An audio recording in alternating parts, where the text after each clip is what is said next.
We in Atlanta, Georgia.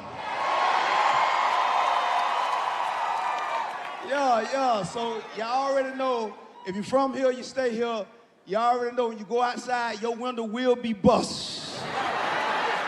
Glass will be on the ground. But Atlanta, Georgia, for one for y'all, I want to be where I'm at, man. Give yourself a hand right now, please.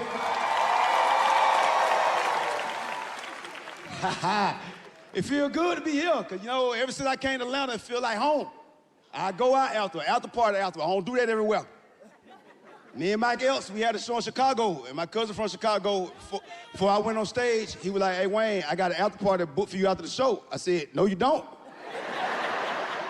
He was like, why? I said, man, y'all got a reputation. Y'all got them guns, bang, bang, bang, bang. He got mad, talking about, y'all got a reputation in Atlanta. I said, what? He told me something, jangalang, jangalang.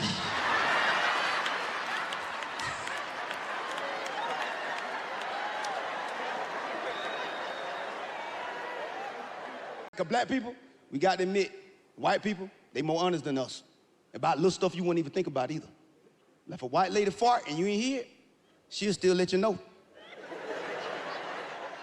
She'd be like, get back. The Jeep ran over the frog. Black people, if we fart and you ain't hear it, that's on you. And we fart, you ain't here, we try to run away from it. Hold up, come here, let me talk to you for a minute. Goddamn, I was just like, goddamn, hold up, wait a minute. Goddamn, it followed me, let me shake it off. Goddamn, must be a good wind, wait a minute. I gotta throw these pants away when I get to the house.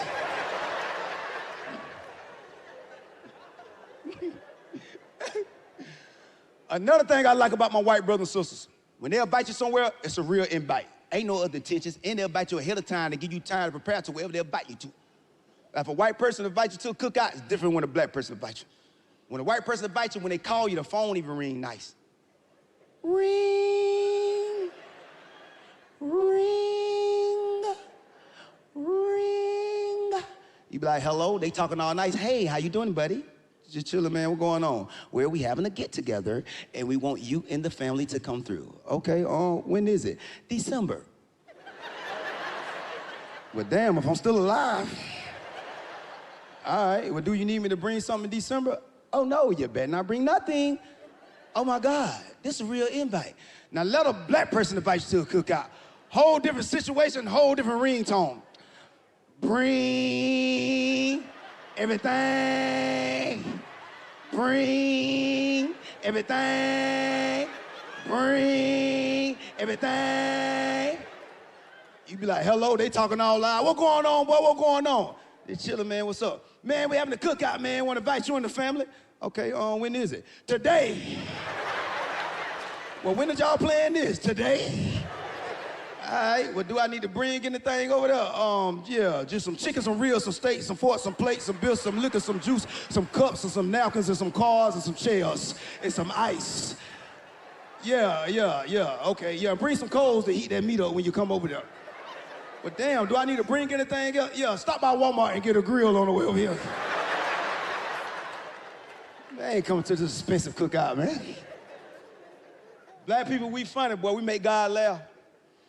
But everybody, man, they think I'm crazy, though. And a lot of people ask me. They ask me the same question, and I'm getting tired of giving the same answer, because it's like, they be like, Wayne, how you do everything you do? How you drop all them videos every day? How you move without Hollywood the way you move? How you had all them baby mamas and you still straight? And I tell everybody the secret, but they don't want to believe it. I tell everybody, I got Jesus.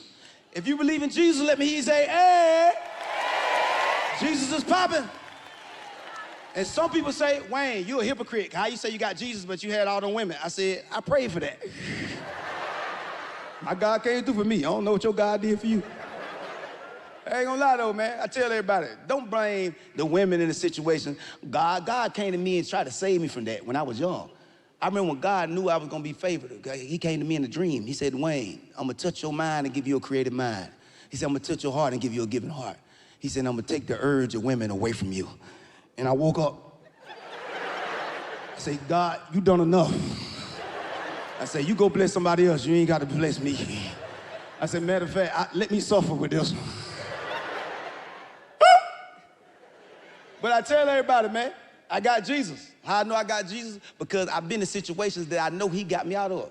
Okay, everybody who know my story, me and my dad and my family, my uncles, we sold drugs together for 10 years plus. I'm the only one in the family that ain't go to prison.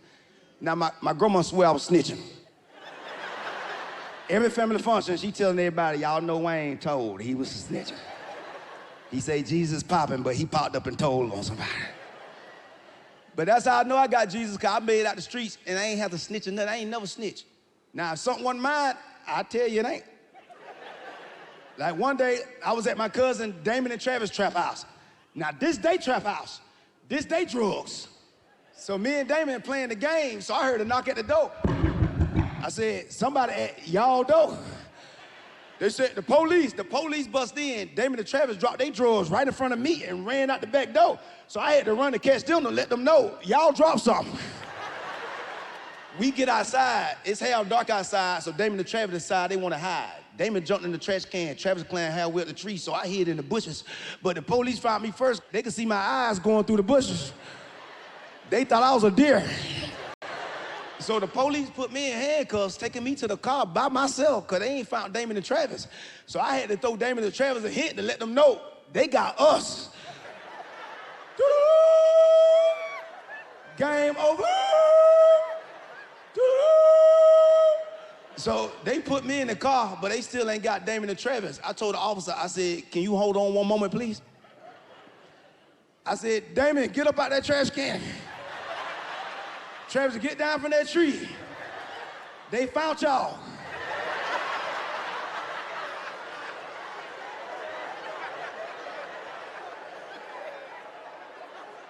Hurry up, they ready to go.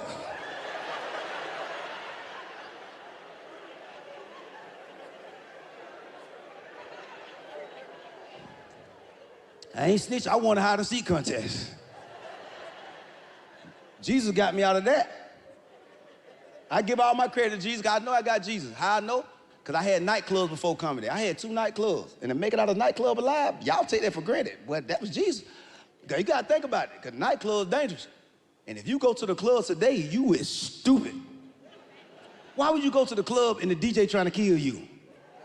Think about it. It's part of the DJ fault. You know why? Because he knows certain songs you should not play when people got that alcohol in their system. Because when people drunk, they try to follow instructions to whatever the song tell them to do. It's 2 o'clock in the morning, you already got our money, everybody drunk. Why is you playing Lil Boosie Set It Off?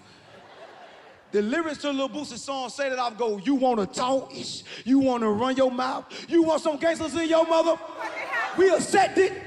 I ain't got no gun, I gotta act like I got one. And if you got a family member or a friend that like to go to the club to start stuff, leave them at the house. Because they gonna get you killed.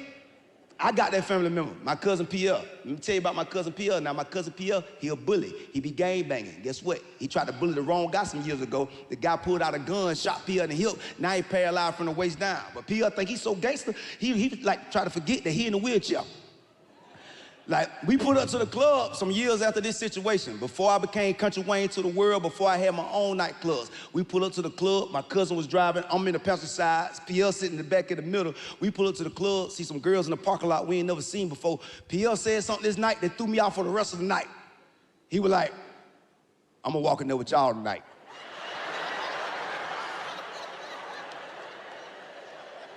I said, what you say? He said, I seen some girls over there in the parking lot, that wheelchair gonna throw me off, leave it in the trunk. I'm gonna walk in there with y'all tonight. I said, how? He said, man, when we get out the car, y'all just hold me up on each arm.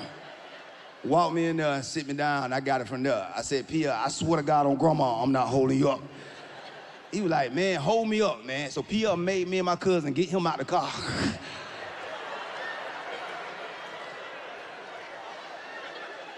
Everybody looking at us in the parking lot. I'm like, it's a long story.